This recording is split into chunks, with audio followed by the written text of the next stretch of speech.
Ата көрген оқ жонар, шеше көрген тон пішер деп халқымыз айтқандай, жас жазушы журналист Рамазан батырлық мінездің ұрпақтан ұрпаққа берілетіндігін, өзінің шынжырлы тұқым екендігін дәлелдеп кетті. Атасы Иман Дулатұлы Ресей империясының саясатына қарсы ұлт-азаттық көтерілісінің басшысы, Кенесары ханның сенімді серігі, жасағының белді ұйытқысы, әскер басшыларының бірі болған.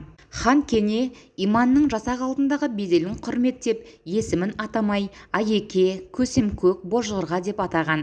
Рамазан ағамызды 1916 жылғы ұлт-азаттық көтерілістің бас сардары Аманкелді Имановтың бел баласы екенін бірі білсе, бірі біле бермейді. 1919 жылдың мамыр айында әкесі қаза болғанда Рамазан небәрі 8 жаста еді. Рамазан Аманкелдіұлы 1911 жылы тамыз айының 22 күні Торғай уезі Батпаққара болысының номер 3 ауылында дүниеге келген. Әкесі қайтыс болған жылы күзде анасы Рәш Сайдалы қызы Рамазанды ауыл мектебіне оқуға береді. Көп ұзамай 1920 жылы анасы 34 жасында дүние салады. Анасы мен әкесінен ерте айырылған Рамазан мен Шәріп оқи жүріп ауыл өміріне еңбекке араласа бастайды. 1928 жылы орта мектепті бітіріп Орынбор қаласына оқуға барады. Онда бір жыл оқып ауылға қайтып келеді.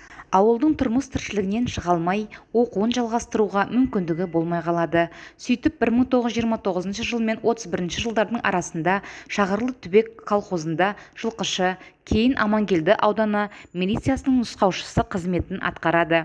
Ол мектепте жүрген кезінде-ақ арнайы білім алуды өз алдына мақсат етіп қояды. Сол себепті де 1931 жылы оқимын деген жалынды арманымен Қызылорда қаласындағы кооператив техникумына оқуға түсіп, аталмыш оқу орнында 1933 жылға дейін оқиды.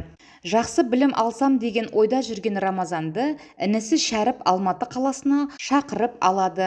Осы жылы Малдәрігерлік институтқа оқуға түседі, бірақ бұл жерде оқу бұйырмайды. 1933 жылы күзде Қызыл армия қатарына әскерге шақырылуына байланысты оқуды қоя тұруына тура келеді. Армиядан келе сала ол көп ойланбастан 1935 жылдың күзінде Алматы қазақ коммунистік журналистика институтына оқуға түсіп, 1938 жылы ойдағыдай аяқтайды.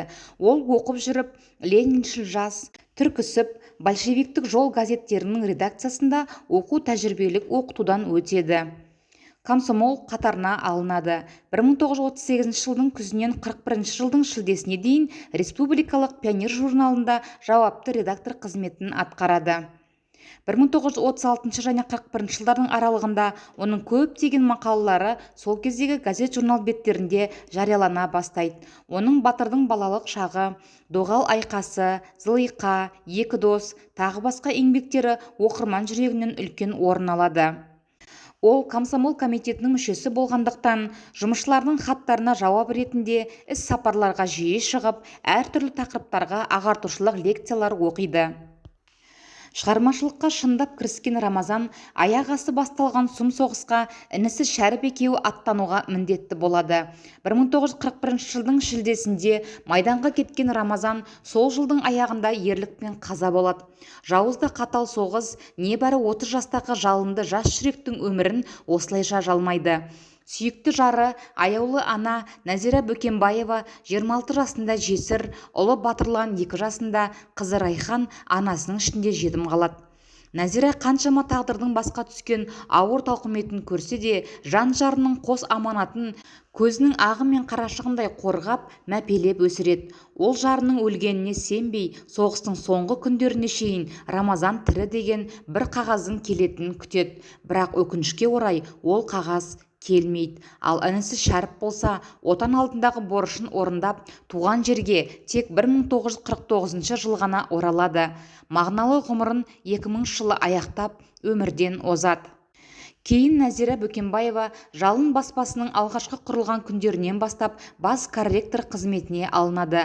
Қос балапанына жақсы тәрбие мен білім алуына үлкен күш жұмсайды. Ұлы Батырлан техника ғылымдарының кандидаты болса, қызы Райхан медицина ғылымдарының кандидаты доцент атанады, педиатр дәрігер қызметін атқарады.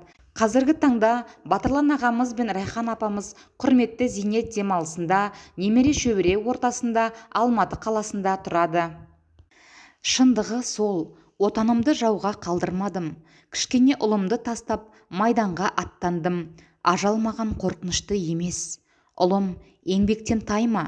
Әкемнің хаты деп сақтап қоярсың. Бұл менің соңғы хатым болып қалуы да мүмкін. Қарғысым емес, бұл менің алғысым.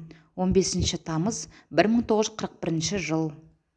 1941 жылдың қарашасынан бері із-түссіз жоғалғандардың қатарында болған Рамазан Аманкелдіұлының 80 жылдан астам уақыттан кейін жерленген жері табылды.